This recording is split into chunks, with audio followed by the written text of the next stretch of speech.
Good evening, everyone. If you could please take your seats, we'll start our program.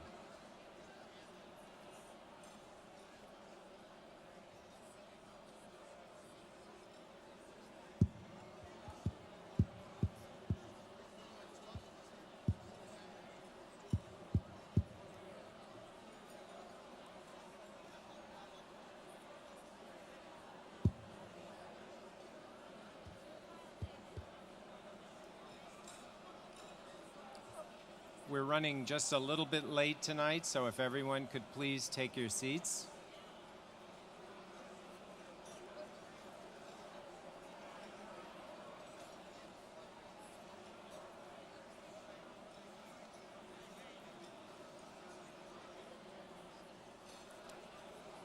Good evening, everyone. I am Michael Roberts, Executive Director of PEN American Center, and I'd like to welcome you to the PEN Literary Gala.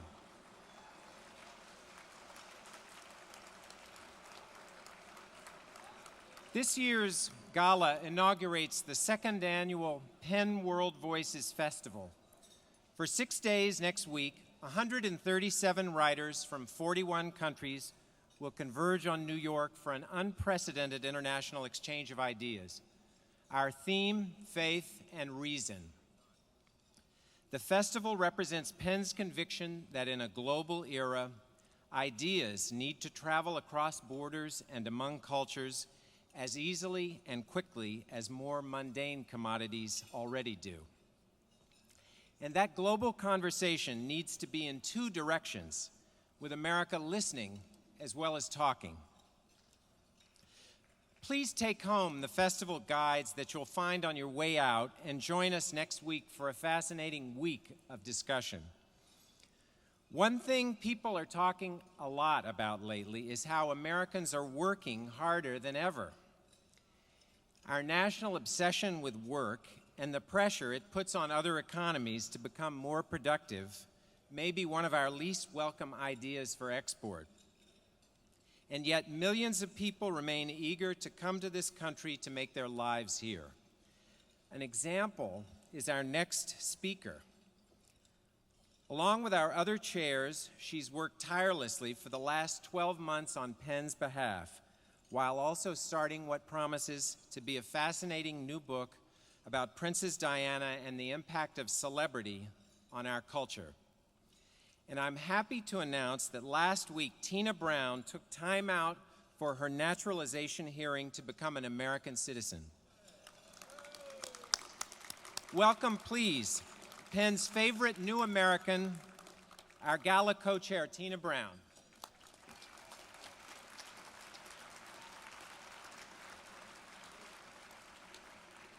America. Okay, welcome to you all. I'm so very pleased to have you all here tonight, as we all are from PEN.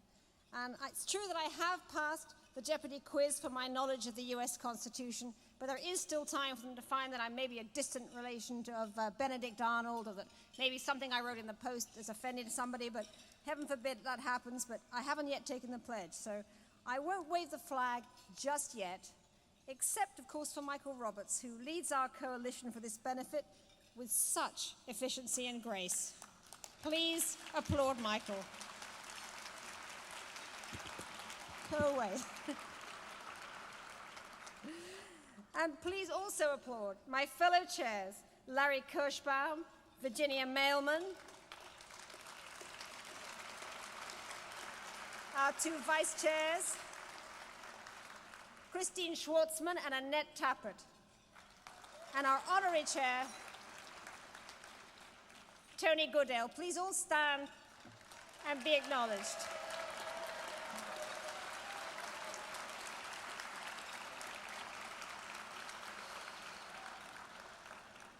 Now this evening, you're going to hear about 4 people whose stories illustrate the vital work of PEN to protect the essential freedom of writers to say what they think wherever in the world they may be.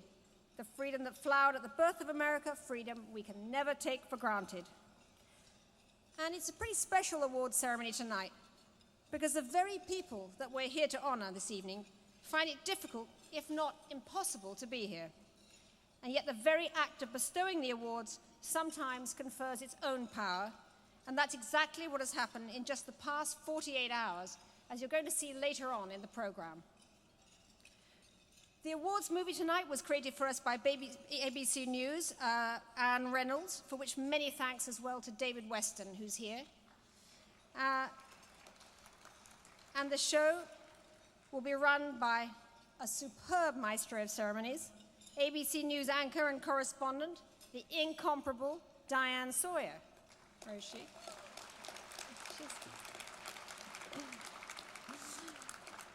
Diane has given witness to history's turning points, from Baghdad in 1990, where she was the first to interview Saddam Hussein, nearly a decade, to the Moscow offices of Boris Yeltsin during the 1991 coup, the attempt that ignited the end of the Soviet Union. She was one of the first Western journalists inside Afghanistan during the reign of the Taliban to expose the plight of women there, and she's still among the few Western journalists to have traveled inside North Korea. Her work defines the power of freedom of expression, even as it so often exposes where that freedom is under siege. But before Diane introduces our program, let me just say how incredibly thrilled we are with the result of the hard work that everyone here has put in. In particular, I want to salute the major Gala sponsors who've come forward to give muscle to the moral convictions that we all share here. Benetton USA, under the leadership of the generous Alessandro Benetton and his chief executive officer in the US, Carlo Tonelli. Right. Bloomberg, the Kaplan Foundation, Random House, the Bank of New York, Condé Nast Publications, and Sonnenschein, Nath, and Rosenthal. Applause. With the support of everybody in this room this year, for only the second time ever, the Penn Gala has raised $1 million. Great.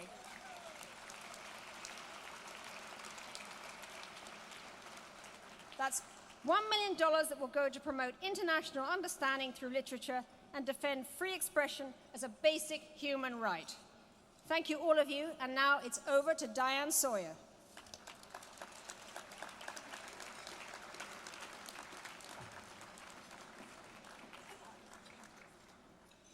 Hello, hello. Congratulations on the $1 million, all of you.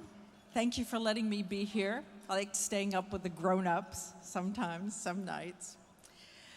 If I can start out and thank Tina and tell all of you what I think many of you in this room know, which is, if I could just be personal for a moment, that I'm really here tonight in the spiritual shoes of Peter Jennings. On behalf of ABC News and David Weston. All of you who know Peter know that he believed so passionately in the work of Penn and that he traveled the world in search of the voices that you honor here tonight and would stop anyone on the street to tell them, you've got to hear this, you've got to know this. So I've been trying to think what Peter might say if he were here with us tonight. And I do know that the very first thing that he would say probably is, Tina Brown, welcome to my country. He would probably also say, by the way, at the age of 65, he got 100% on his citizenship exam. If you want to fess up, can you ace that? No, 80%. Peter's ahead. He probably also would have pulled out one of the dog-eared volumes on his shelf. Maybe the most dog-eared would have been Tocqueville, and read a quote like one he loved. And the quote says, I would have loved freedom, I believe, at any time, but in the time in which we live, I am ready to worship it. And at the end, he would have turned to me and said what he said to me almost every single time we were on live television together, which is, Diane, you're pretty much wrong about everything. It's not Tocqueville, it's the US Constitution I revere, and get to the real point, which of course is this. Peter Jennings never let us forget at ABC News what every one of you in this room is dedicated to tonight, that those of us who think and work and write in the privilege of freedom have to help the writers and journalists who know that fear and bravery are not attitudes.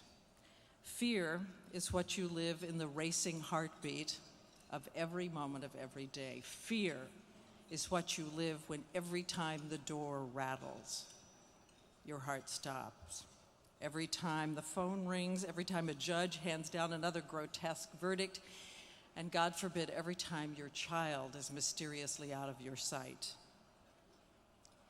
Those who are honored tonight, as you will see when you see the stories of their lives, carry an invisible flag for all of us, which says, I will plant this, and you will not destroy what was inside us.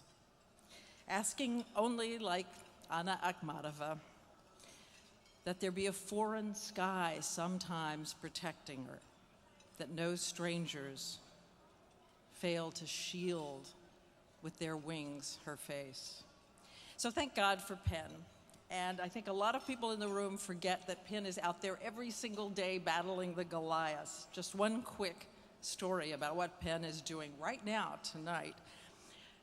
In Russia, Penn moved in to stand up for a journalist who had been arrested and in fact jailed because of a story being done on nuclear waste. And a few months later, just a few months ago, Vladimir Putin prepared a law which really does circumscribe international human rights organizations in the country, trying to defeat Penn in court. Well, the international forces rallied, and one Russian official was heard to complain, I don't understand. I'm getting letters about freedom from Argentina? Last week, Penn won its appeal in Russia. And it is lucky for these times and lucky for Anna Akhmatova's need for strangers with wings to shield her face that one of the country's most brilliant biographers is now the new president of Penn. Of course, he wrote about the Morgans, the Warburgs, John D. Rockefeller Sr., Alexander Hamilton, books all hailed as among the best nonfiction works of the years and also of the 20th century. He has won the National Book Award and so many others while being part of the vital center of Penn. Let me bring him up now, the new president of Penn, Ron Chernow.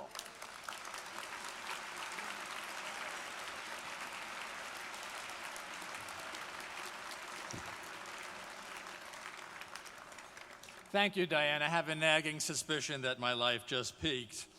On behalf of the 3,100 working authors, editors, and translators of PEN American Center, I would like to welcome all of you most cordially to the 2006 Gala. Let me start out by saluting the creative and courageous presidency of my inimitable predecessor, Salman Rushdie.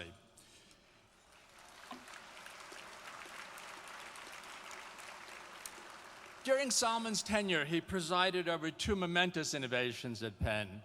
He spearheaded a new era of activism with the launch of our Campaign for Core Freedoms, which continues to battle for human rights and free speech in the dark, angst-ridden climate of post-9/11 America. Last year, Salman also perpetrated something close to a literary miracle, a little bit like levitating a whale, with the debut of Penn's World Voices Festival. This is America's first, I repeat, first international writers' festival ever. And as Mike said, I hope that all of you will come next week and partake of the rich literary feast that will include 135 writers from around the world. With the World Voices Festival, Penn has really been transported back to its roots. As many of you know, the organization emerged from the grave disenchantment that followed World War I. Writers as varied as H.G. Wells, Joseph Conrad, D.H. Lawrence, even the curmudgeonly Bernard Shaw, were appalled by the carnage and determined to foster a new literary internationalism. It was premised on the noble idea that writers of intelligence and good faith could transcend the most bitter national differences. If this sounded quixotic, it was the birth of a far-flung literary archipelago of Penn centers that today flourish in 100 countries around the world.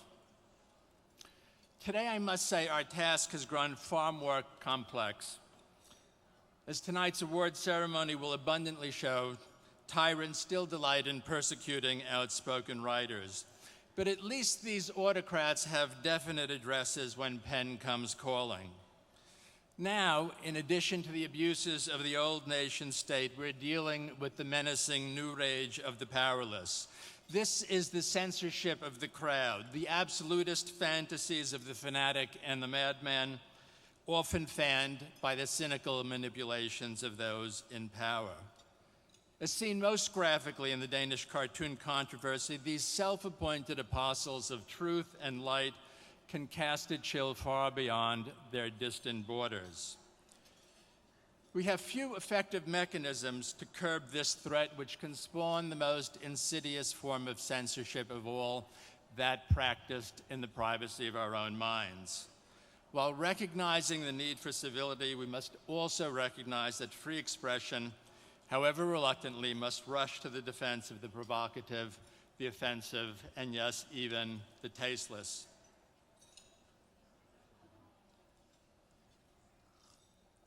If threats abound abroad, we certainly face our own homegrown varieties. While religious fundamentalists try to banish books from library shelves, the danger can also stem from the fashionable shibboleths of political correctness. As an organization pledged to free expression, we must combat all zealots who claim a special purchase on revealed wisdom. And in an age of terrorism, we must be especially alert to the slow, unseen decay of our liberties under the spacious and always spreading cloak of national security. As Benjamin Franklin, as you know, he was the original Penn member from Philadelphia, Franklin once warned, quote, "Those who would give up essential liberty to purchase a little temporary safety deserve neither liberty nor safety." Okay, folks, end of sermon. I know that with this message, it falls on sympathetic ears. So please sit back, enjoy your dinner, and know that you have our heartfelt thanks for sustaining Penn's indispensable work. Thank you.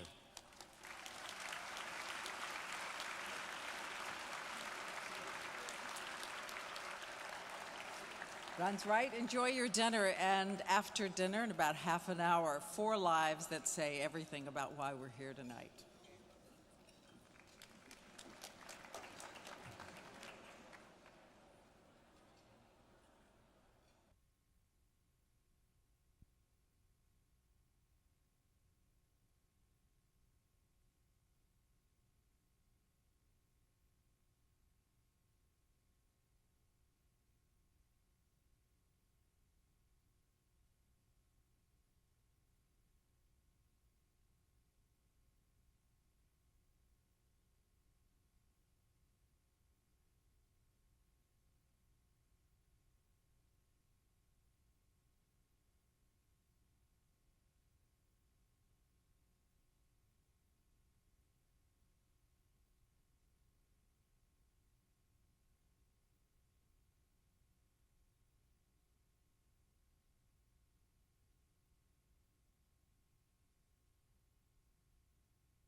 back in the room. Can people bang some things for me? Thank you. Thank you. I'm not a very good disciplinarian. You'll have to do it yourselves, I'm afraid. I wonder if you could keep eating quietly because we want to begin the program on time and stay on time tonight. And just so you know, we are now ready to present the awards that we've all come here to see and learn from. And I think you will be inspired by. Just so you know, there are 3 short films that tell us a lot about, well, I was watching the Rick Burns documentary on Eugene O'Neill over the weekend, and he said at one point, he said, whatever you do, tell the truth, even though it sends a fire through the sky. That's what they do. Let us begin with the first one, close to home. It is the recipient of the Penn Newman's Own Award, and we begin.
To make the presentation, Renaissance author and playwright A.E. Hotchner, honoring Sibel Edmonds.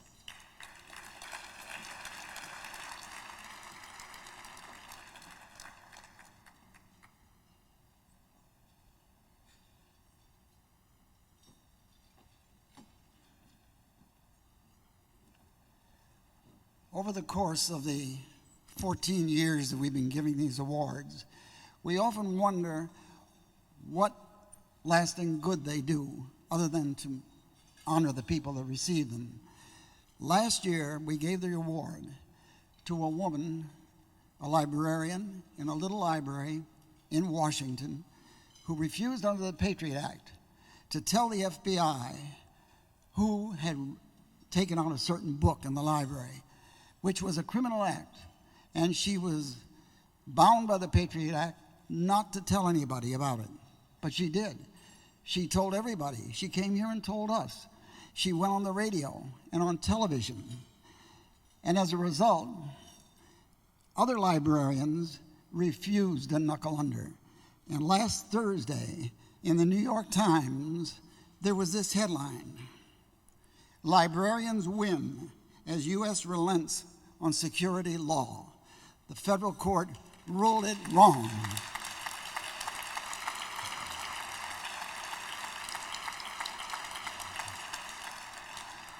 So that's what good they do. And I think Sibel Edmonds is going to carry her word. She is starting to form a whistleblower society. She has 82 members. Those members are all in trouble, but they're all going to show the FBI they won't back down. And I'm pleased to introduce Sibel Edmonds, who has had the great distinction of being called a commie liberal 3 times by Russ Limbaugh. Sibel Edmonds.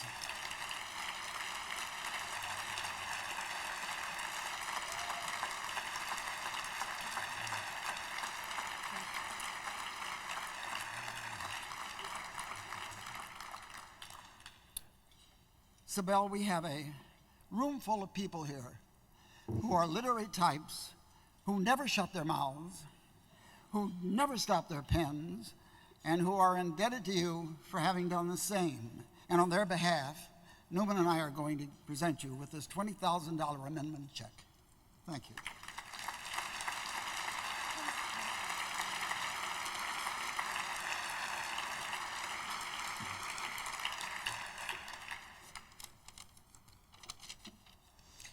I would like to thank the Pan American Center for giving me this award. Thank you. And thank the National Coalition Against Censorship for nominating me. This is such a great honor. And this honor belongs to all national security whistleblowers like me who have faced gag orders and retaliation for speaking the truth and for choosing to do the right thing. Even Harry Truman said, when even one American who has done nothing wrong is forced by fear to shut his mind and close his mouth, then all Americans are in peril. Standing up to despotism and tyranny has always been considered illegal by those in power, and dangerous to those who would expose them. Today, we are facing despots who use national security and classification to push everything under a blanket of secrecy, to gag and call it a privilege, to detain without having to show a cause, and to torture yet believe it's truly justified. We must be vigilant and fight back, for our freedom is under assault. And this is not from the terrorists, for they only attack us, not our freedom, not our values. And they can never prevail. No, the attacks on our freedom are from within, from our very own government. And unless we recognize these attacks for what they are and stand up and speak out, no, shout out against those despots in government, then we are doomed to wake up one sad morning and wonder when and where our freedom died.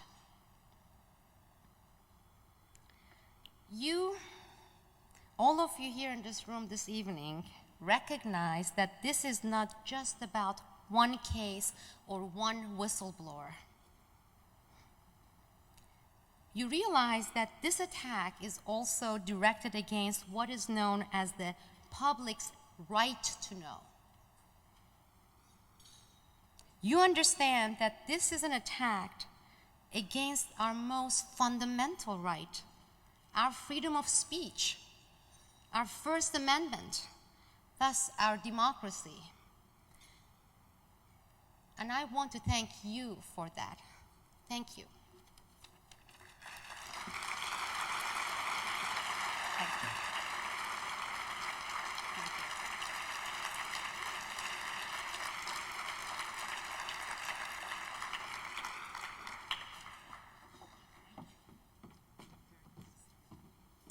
And the second of our three films, as you're about to see, it is the International Freedom to Publish Award, and it's bestowed every year in the name of Jerry Leiber, one of the most effective activists of our time. You will see her and meet her in the piece.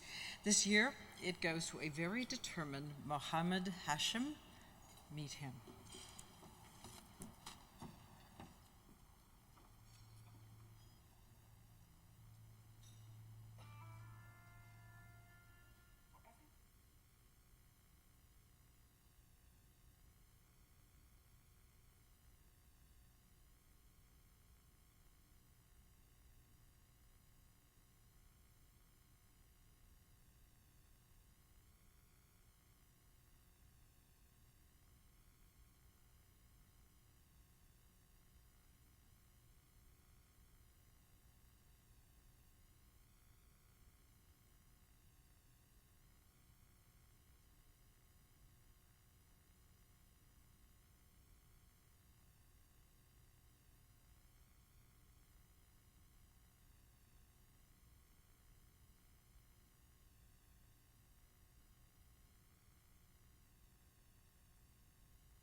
And Mohammed Hashem was unable to travel the distance and make it all the way here tonight, but he will know of your applause, we promise.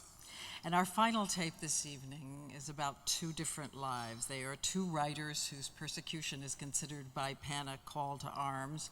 And in so many ways, they represent the 1,008 other writers and journalists imprisoned or under immediate threat of imprisonment. Their stories.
And now, historian, scholar, and one of Penn's most tireless warriors, Barbara Goldsmith.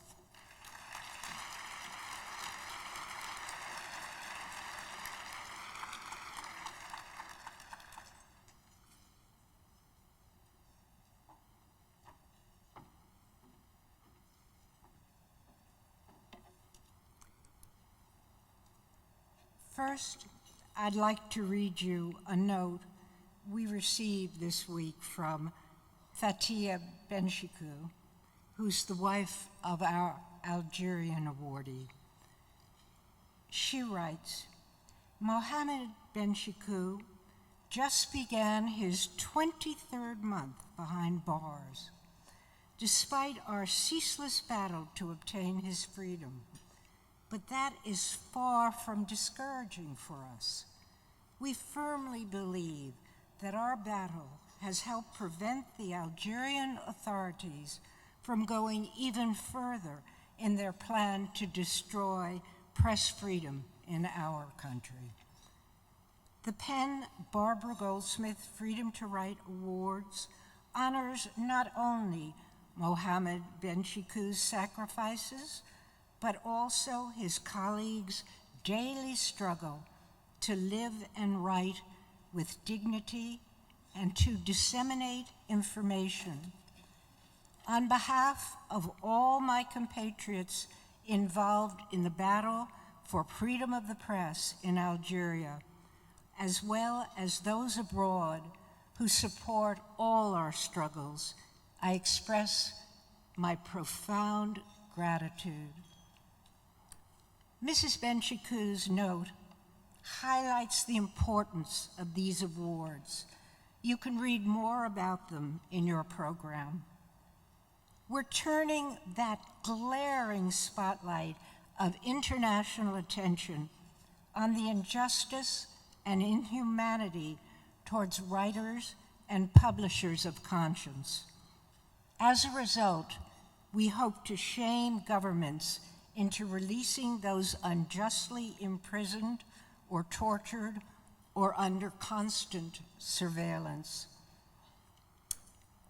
On a personal note, every year for the past 19 years, I've stood before this microphone and presented this symbolic Penn Barbara Goldsmith Award to someone far away, someone who I will probably never see, someone who has been unjustly persecuted for proving that the pen is truly mightier than the sword. I expected this evening would mark yet another year like all those that have gone before. I had in my hand a letter from Rakim Esanoff to read to you when late last week the foreign minister announced that this winner would never be permitted to leave Turkmenistan. But in spite of this edict, he vowed that he and his daughter Maya would try to board a flight to be with us tonight. The international domestic community rallied to his defense, and last Sunday, members of the United States Embassy staff escorted Rakim Esanoff and his daughter to the airport. The Open Society Institute volunteered to pay all travel expenses because they knew that his visit would set a precedent, because previously those on the exit blacklist have never been allowed to leave Turkmenistan. So the two boarded the plane, and at last, after 20 years, in an amazing illustration of the power of pen, of the Open Society, of all other human rights groups, and of the American Embassy in Turkmenistan, he is with us tonight. So keep that spotlight on. I always end my speech by saying that, and it is my great honor to introduce you to Rakim. Here he is.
Салам алейкум.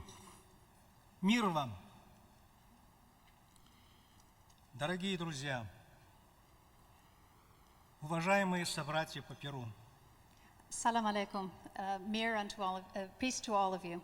Dear friends, esteemed men and women of the pen, признание, признательность, как молчаливая любовь, gratitude is like love which speaks not. чем больше человек клянется в любви, тем меньше ему веришь, ибо большая любовь верит не словам, а проявлению конкретных чувств. The more one swears his love, the less he is believed. For great love proves itself not through words, but through deeds. Но сегодня перед вами я молчать не могу. Язык сгорит, как говорят туркмены. But tonight I cannot keep silent. My tongue will burn, as the Turkmen say. Буду краток. Спасибо тебе, Америка. I will be brief. Thank you, America. Спасибо твоим благородным сынам. Спасибо твоим достойным дочерям, чьи усилия дали мне свободу и привели меня сюда, в этот чудесный зал, перед этой уважаемой аудиторией.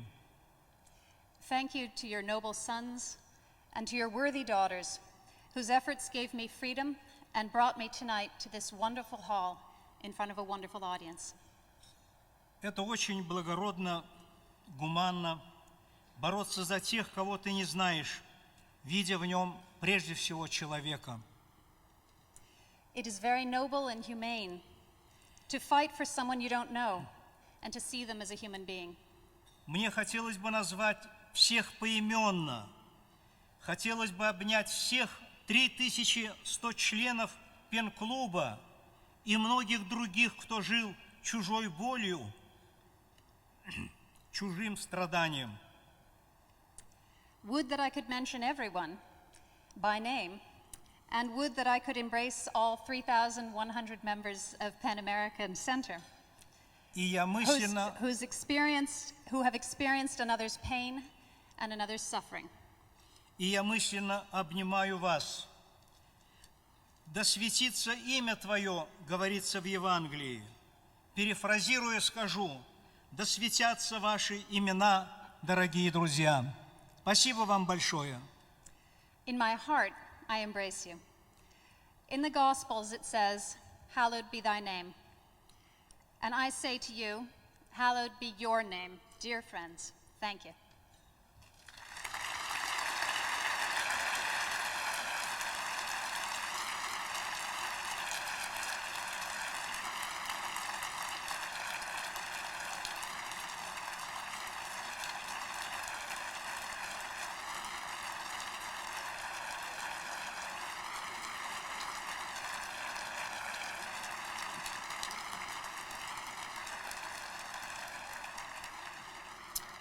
Mr. Esenaf, you honor us. The program is over for the evening.